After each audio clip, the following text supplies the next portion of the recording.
Ayan, good morning everyone or good afternoon na ba? Hindi ko alam. Ayan. Ito na naman po tayo, magluluto po ako magbibake po ako ng aking banana cake or banana bread. Iba yun noon is banana muffin. Ngayon banana bread kasi meron akong ihahalo na ibang ingredients para sa aking pagse-celebrate ng Noche Buena or Christmas Day na kahit mag-isa lang guys, kailangan ko rin naman i-celebrate ang aking sarili kahit very simple lang ang aking lulutuin. Ayan. Ipapakita ko na naman guys para magkaroon ako ng content kahit paulit-ulit na. Papakita ko yung paggawa ko ng aking banana bread. O yan. Kasi yung una pinakita ko is banana muffin. Pero ano yun, parehas din ng ng mga recipes may dadagdag lang guys. So ayan, hindi ako nakabili ng walnuts kasi yun yung na lang yung chocolate chips na lang ang idadagdag ko. So ayan, nag-prepared po ako ito yung talaga na perfect na paggawa ng banana cake, yung overripe na talaga, yung masoft na para makuha mo talaga yung sweetness at saka yung niya, itsura niya sa loob pag na-open mo na may mga maliliit na parang black is not. At amoy na amoy mo yung banana cake niya, ay banana talaga. So, ito kahit pinaripe ko talaga tong tatlo kasi maliliit, kung mahahaba sana dalawa lang. So, ayan, mag-start na po tayo. Na natin, babalatan na natin. Ayan, at ilagay na natin sa mixing bowl. Very simple lang naman to guys, very easy. Hindi na ako gumagamit ng electric mixer ng pang-mix kasi saglit lang naman ito. Kayang-kaya yung kamay ko para ma-exercise yung braso. Ayan. Mix natin dyan, mix. Overripe talaga. So, ang gagawin natin guys ay kagaya ng una na imimix na, idudurugin natin yan. At one by one na ipapakita ko yung mga susunod na mga ihahalo ko. Yan napakadaling durugin kasi overripe na siya. Very soft na. Yan ang magandang guys, gawin na banana cake. At nangangamoy. Yan, durog na durog.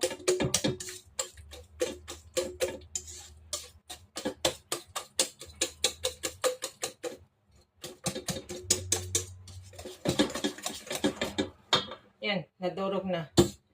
Ganyan lang guys, durog na yan. At yung oven ko guys, bago ako nag-start na nag-prepare nito, preheat ko na siya ng 180 degrees.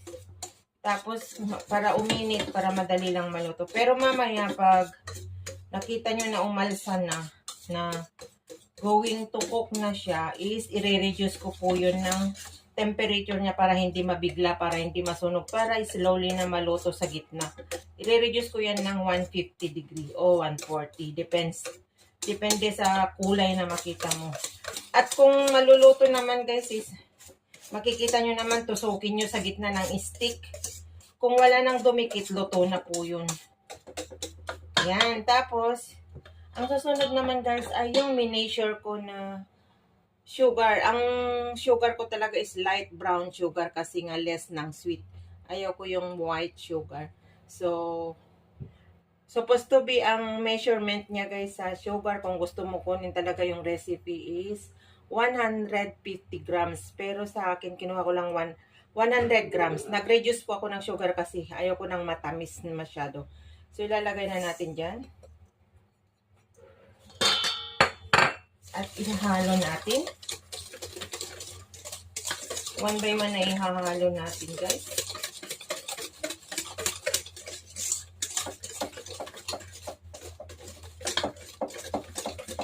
Yan, ihalo na. At meron po akong 2 eggs.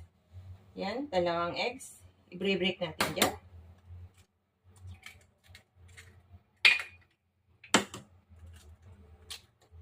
Yan. At ihalo na naman natin.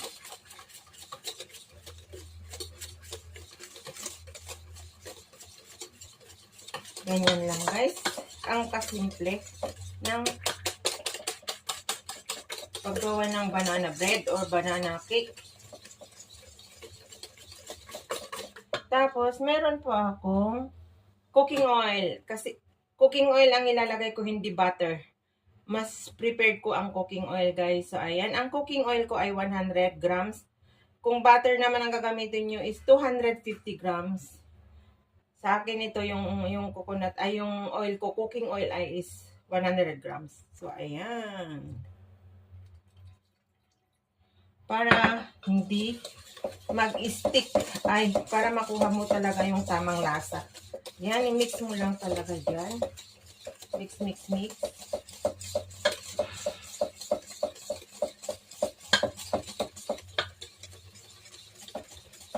Tapos, nag-sip ako. Yung flour ko, naghalo na ang plain flour at nag-measure po ako ng plain flour na 225 grams. Tapos, linagyan ko po siya ng baking soda, baking powder na tagwa 1 teaspoon. So, ayan. At yung sinip ko, guys, ilagay nyo sa maliliit na butas na sip, yung parang gasagasan or ano. Isip nyo yan para masala yung namilog na mga sangkap. So, ayan, ilalagay ko na. Ayan.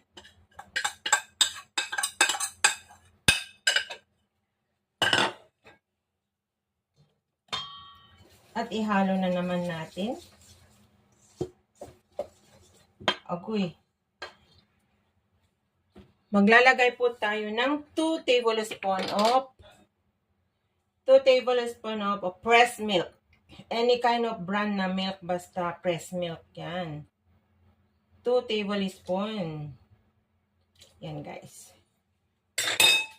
Ganun lang kasimple. Tapos, mix mo na naman. Pero meron akong Ayan. Kukunti na lang yung vanilla ko. So, lagyan natin ng konting vanilla, guys, para may panlasa. Yan, lagyan lang aga-aga kasi pang amoy lang yan. Yan. Kukunti na yung aking vanilla. Vanilla essence. Yan, pang-palas, pang-paamoy. Tapos, ayan, guys. Mix na natin. Dito ka na medyo mahihirapan na mag-mix. Yan. Kailangan ibigay mo na naman ang lakas mo dito kasi kung electric mixing ang gamit mo, madali lang. Pero sa akin ay gamit ko ang aking kamay. So, medyo dulas-dulas. Yan, madali lang yan, guys. Kayang-kaya nyo yan. Kailangan hawakan nyo para hindi siya tumalon-talon. Yan, guys. Yan. Mix mo lang na ganyan. Ang bango na, guys. Ayan. At pwedeng-pwede nang ilagay sa tray na pre-prepared mo na paglalagyan. Yan. Yan.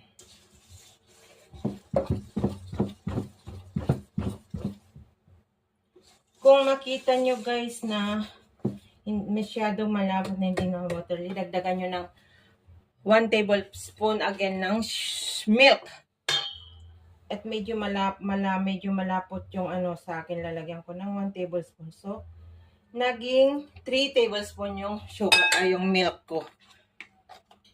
Andun yung sa pagtatansya yung niya, guys, kasi kailangan hindi masyado malapot. It depends kung milk ang idagdag nyo or cooking oil or butter. Yan guys.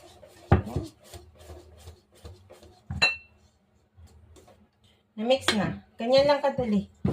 So ngayon, oh, ganyan na. Yan o. Na-mix na, pwede na natin ilagay sa sa tray na paglalagyan natin na paglulutuan ng banana. So, ayan.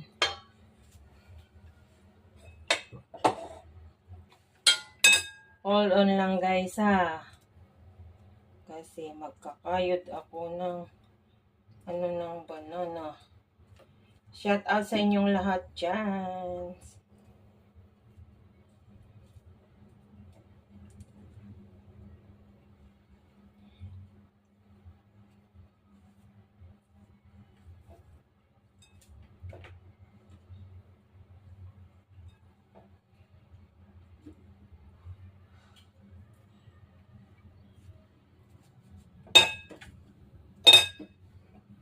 Inano ko yung ng banana, yung overripe para i-mix ko. Para yung dumikit doon sa skin ng banana. Yan guys. Ganyan lang kasimple. So,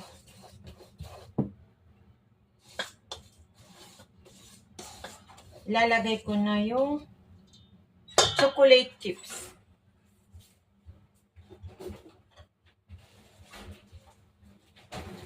Para hindi plain naman yung supposed to be, meron rin siyang nuts na sabi ko, pero hindi ako. Yung tansyahin nyo na lang guys kung gaano karami yung ilagay nyo yung tips. Kung gagayahin nyo itong recipe ko. Ayan guys, so. Lagay ako ng chocolate chips. Yan. Tapos, ihahalo natin is light. Yan, ihalo natin na is light. Yan. Yan guys. Meron na siyang chocolate chips. Ayan. Tama na.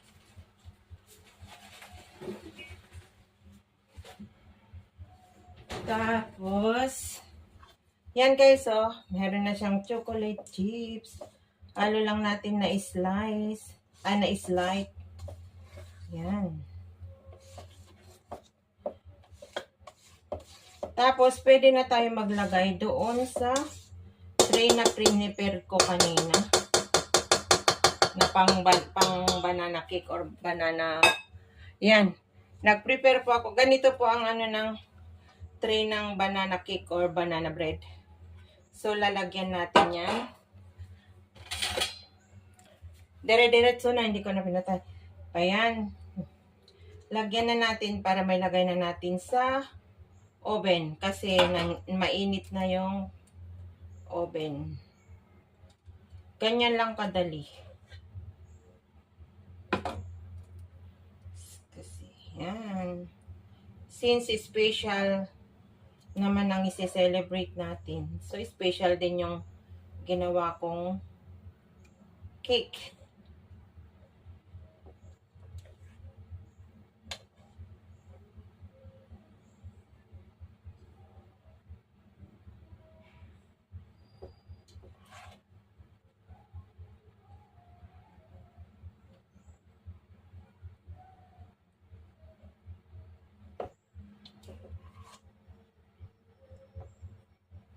Ako lang naman ang kakain. Wala naman akong bisita. So, ayan. Kailangan natin linisin yung kumalat. So, ayan guys. Hanggang lang dyan. Hanggang ganyan lang ang may space siya para pag umusbong na maluluto na mapupuno na yan. So, ayan. So, ilalagay na natin sa oven. Yan.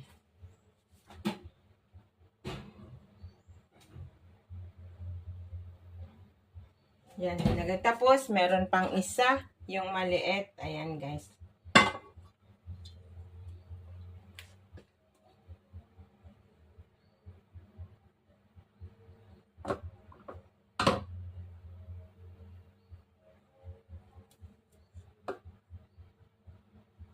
Very, very simple lang guys. Pwedeng pang negosyo nyo ito.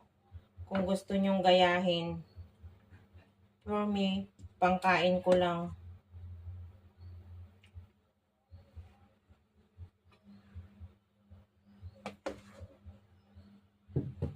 May konti pa. So, kahit hindi na masyado puno yung isa, is hindi kasi pwedeng ialagay lahat ito kasi lalaki yan mamaya. Yan guys. Tagan natin ng konti.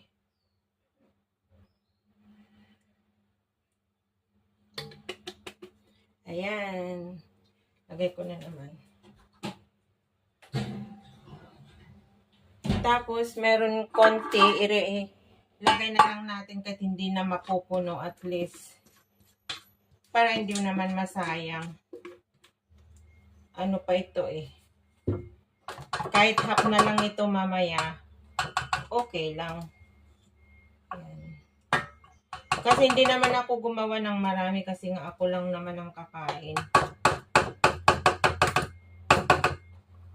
So, sayang isalatin natin na maigi kasi sayang. Yung mga dumikit kasi sayang. Ganyan talaga ang paggawa ng dumidikit eh. So, ayan. Kunin ko yung isang ano para mas madaling i-ano yung mga natira-tira kasi marami pa yan. Pag salain na yan, oh. Ganyan lang po. Para hindi masayang yung ginawa. Salain mabuti.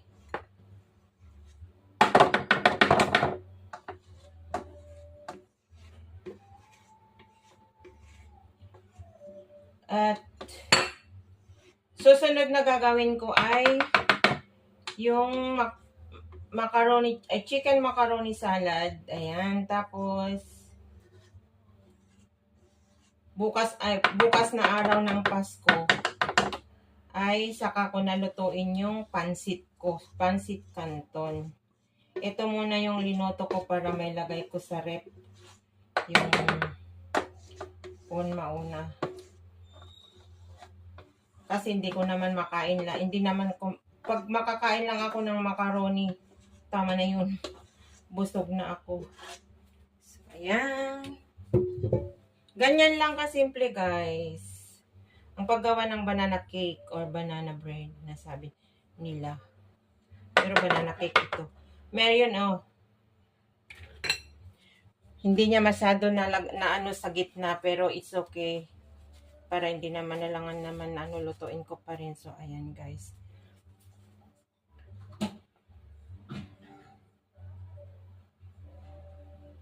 So ayan. Nakalagay na po sa oven na preheat ko ng 180 degree. At i-check na lang natin mamaya-maya pag nag-golden brown na. At tutusukin ng ano, stick para ano. Tignan kong ayan guys, dalhin ko kayo. Ayan na guys, oh. Yan na. Makita nyo guys. Yan na.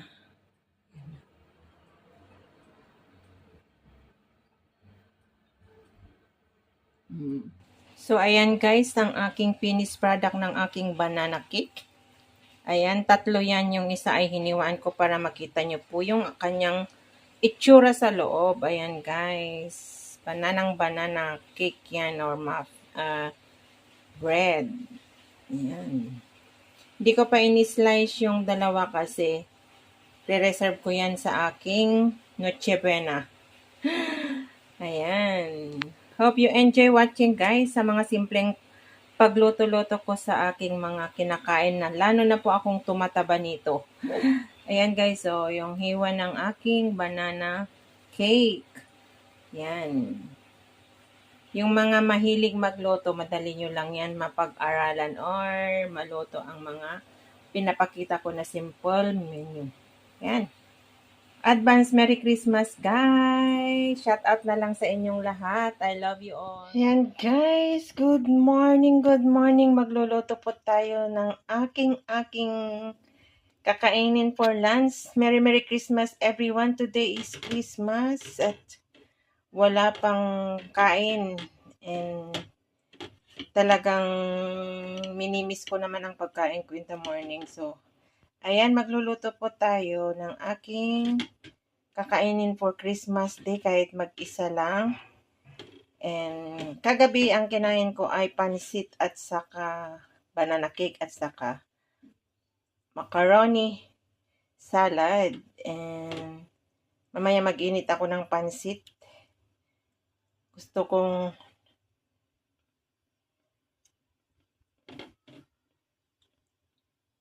Gusto kong kumain ng kanin kasi 2 days na hindi na ako kumakain ng kanin. So, ayan guys, samahan nyo ako.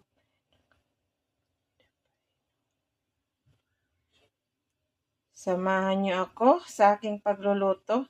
Yan guys, meron po akong 4 na piraso na prawn, kaya ginawa kong tempura. Kailangan tipid, lang yan. Huwag damihan kumain ng prawn kasi nakaka-high blood. Tumataas ang BP pag sobrahan. Kaya, ayan. 4 lang yung linoto ko kasi meron naman kasama yan.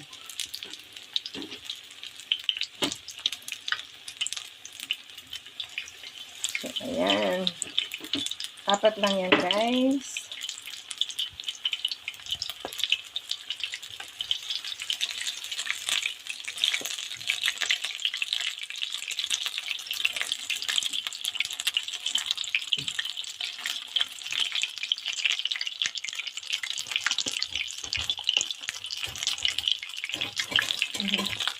Sensor na kung maano yung kamay ko kasi may hinahanap ako.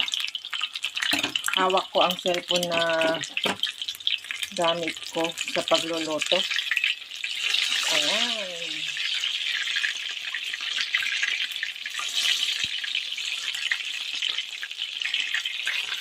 Tempura prawn. May tira ako nung gumawa ako ng seafood, nung tahong at saka mais. Which is, iinit ko rin nga pala yung tira ko na, andyan pa yung tira ko na, ayan, nakainit na pala yung umiinit na yung seafood. Ayan. Yung linagyan ko ng yan, kasi, yan eh. Dalawang klase yung pagluto ko nito, yung may sauce na chili at saka yung isa is walang chili. Pinati ko yung pagluluto nito, tapos ang sarap ito guys, yung may chili sauce. Super sarap. Ayan. Ayan guys, kahit naman paminsan-minsan ay kakain tayo ng masarap na pagkain. Once in the year. Ganun ba yun? Once in a year, pag walang amo. Kasi hindi naman kumakain ng mga ganito. Ito ang amo ko kasi kuripot. Porket mahal ang mga bilihin, sinisid niya yan sa pagtuturo niya. Ayan. Yummy! Nangangamoy at nagugutom na po ako. 2 days na din ako kumakain ng rice. So, nagluto ako ng rice, guys. Kahit, konti lang kasi mag-iinit pa naman ako ng pansit. Masarap yung pansit ko kagabi. Talagang inantay ko kasi ang Noche Buena. Kahit mag-isa lang. Ninamnam ng gabi ng Noche Buena. Luto na guys ang aking prawn. At meron pa akong lulutuin na kasama nito.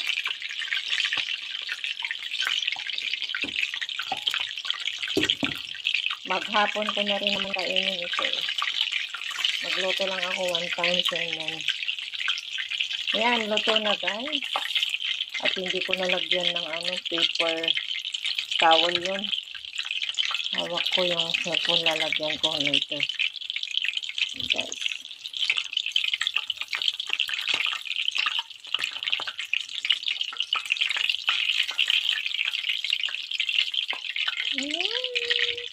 Diba?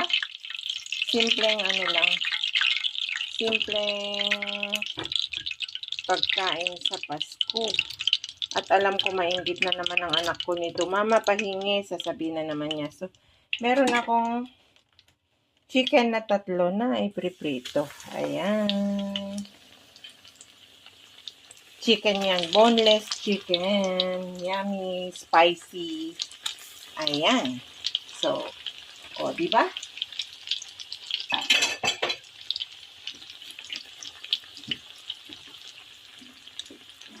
Kahit lang guys, simple.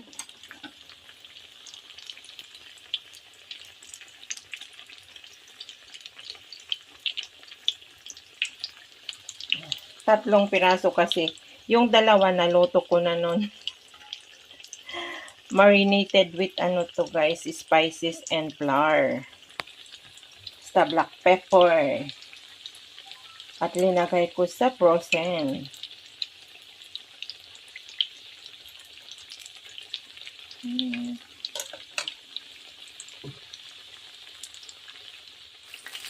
Ayan, malapit na maluto guys. Saglit lang naman maluto ito kasi boneless to guys. Yummy. Yung pamangkin ko, lumabas ngayong araw ng Pasko. Pero doon nga sa Changi siya, pero meron siyang kakilala yung kumuha sa nag-repair sa kanya dito guys. Yung bago lang dito, more than 1 month lang pa siya dumating dito, is nag-message ako at nasabi niya na lalabas ngayon.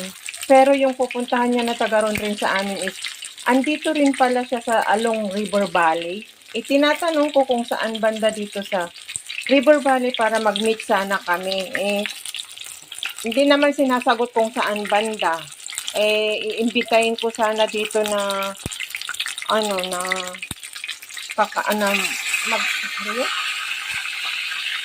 magsalo kami nakakain ngayong Pasko Di naman siya nagre-reply kasi nagsimba daw siya, tapos may kasama rin siyang isa na pupunta dito sa may River Valley na yung kakilala niya na nag-repair sa kanya dito na pupunta dito sa Singapore na agency. So, di ko alam. Ayaw niya siguro makipagkita sa akin. Yan muna. Kung doon siya masaya.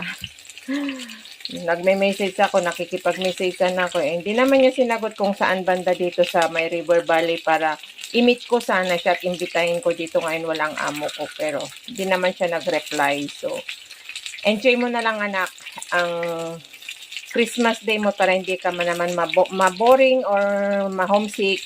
And tama yan. Since mayroon ka na naman kakilala dito, and then enjoy mo lang. Merry Christmas. One day magkikita rin tayo ng pinsan mo kasi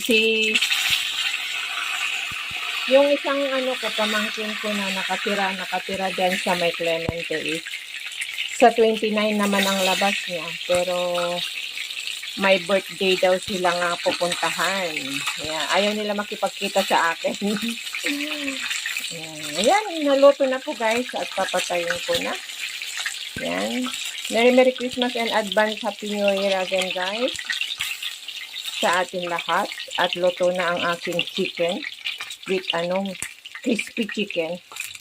Ayan. Crispy po yan, napakasarap. Na may chili powder. Ayan. So yan lang, kasimple ang aking handa ngayong araw ng Pasko. So, ayan, guys. At pinatay ko na yung fire. Kasi later on, mag-iinit po ako bago ako kakain, mag-iinit po ako ng pansit. Yan. Or kung magbago yung isip ko, hindi na ako mag-iinit ng pansit kasi meron naman yung ininit ko na ano, yung seafood na with prawn. Ayan. Yummy. Ayan po ang aking kakainin for lunch and brunch. Ang aking tira kagabi ng Noche Buena. Ayan, let's eat guys. Merry Christmas and advance Happy New Year. Yung banana cake ko ay konti na lang kasi yan ang pinapak ko kagabi kasi ang sarap-sarap. At saka yung chicken macaroni nasa rep. Yung linibas ko ngayon ay yung macaroni salad. Ayan guys. Yung chicken macaroni is andun sa rep. Hindi ko linabas kasi marami na yan. Ayan. Merry Christmas! Kahit mag-isa, nagse-celebrate mag-isa. Ayan. Thank you guys. Samahan niyo akong kumain. Love you all. Shout out sa lahat guys. Merry Christmas and advance Happy New Year. Yan, I love you all. God bless us all.